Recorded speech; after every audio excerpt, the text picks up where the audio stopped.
Сәлеметсіздер ме балалар? Бүгін 126 сабақты талқылаймыз. Сабақтың тақырыбы сан есім. Мәтіннен сан есімдерді табамын. Мәтін мазмұны бойынша сұрақтар құрастырамын. 23 жаттығу. Мәтінді түсініп оқы. Сәлем, Азат. Сәлем, Самал.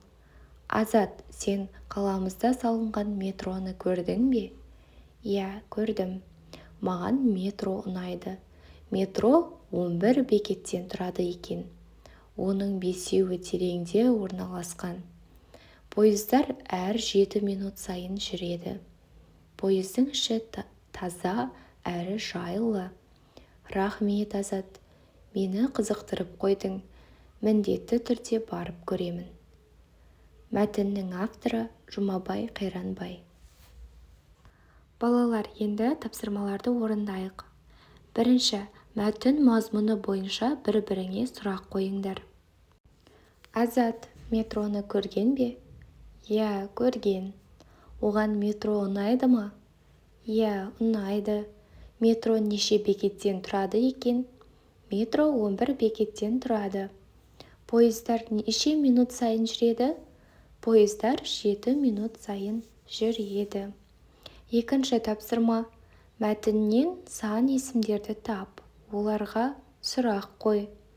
Мәтіндегі сан есімдер 11, 7, 5.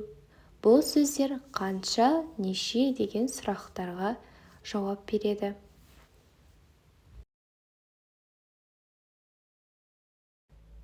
Жиырма төртінші жаттығу. Өлеңнің алғашқы 4 жолын көшіріп жаз. Сан есімдердің астын сыз. Бір топ бала туғаннан 15 балық ұстадық. Бөліскенде оларды әркімге тиді 3 балық. Сынайын бір, ал сені бала саны қанша еді? Өлеңнің авторы Сұлтан Қалиұлы. Өлең саған ұнай ма? Жарайсың. Өлеңдегі сұрақтың жауабын тап. Жауабы бізде 5 бала екен. Ал сан есімдердің астын сыз. Жарайсың. 1, 15, 3, 1 сандары. 25-ші жаттығу. Сенің туған өлкеңде не бар? Дәптерге жазғанда сол барларының тұсына қосу белгісін қой. Не жоқ, оның тұсына алу белгісін қой. Жоқтарын өзің қосып толықтыр. Мен бұл жерге Алматы облысын жазған болатынмын. Алматыда өзен бар, Ақсу өзені. Көл бар, үлкен Алматы көлі бар. Тауы бар, орманы бар. Және басқаларының барлығы Алматы облысында бар екен. Ал сендердің туған өлкелеріңде не бар, не жоқ, жазып шықсаңдар болады. 26-шы жаттығу. Саған алыстан бір қонақ келді дейік. Сен оған туған өлкеңнің қай жерлерін көрсетер едің? Ал оның туған өлкесі туралы не білгің келеді?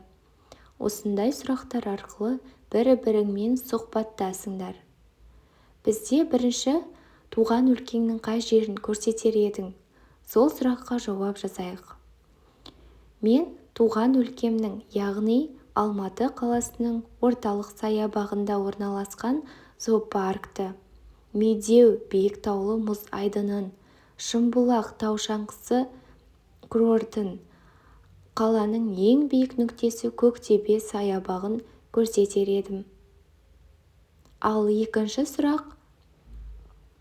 Ал оның туған өлкесі туралы не білгің келеді? Бір-біріңе сұхбаттасыңдар. Ал бұған мен диалог ретінде құрған болатынмын. Сенің туған өлкең қайда? Түркістан облысы. Жақсы. Түркістанда қандай көрікті жерлер бар? Өңір тарихи және мәдени көрікті жерлерге, әлемнің түкпір-түкпірінен туристердің тартатын қасиетті орындарға бай.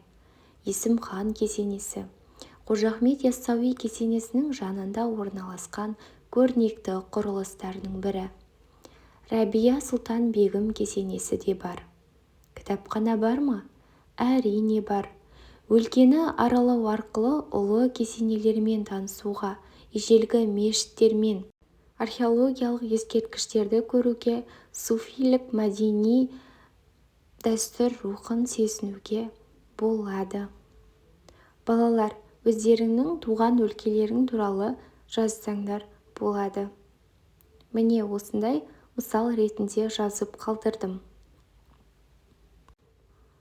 27-ші жаттығу ребусты шеш. Шешуіндегі сөзді қатыстырып сөйлем құрап жаз. Суретте бізде бір саны және қазан тұр, яғни бір қазан. Бізде бір қазан деген ол топтанып жүретін құстар. Бір қазан жыл құстары. Наурыз айында ұшып келіп, өніп, өсіп, қараша айында жылы жаққа ұшып кетеді. Балалар, сабағымыз аяқталды. Сау болыңыздар.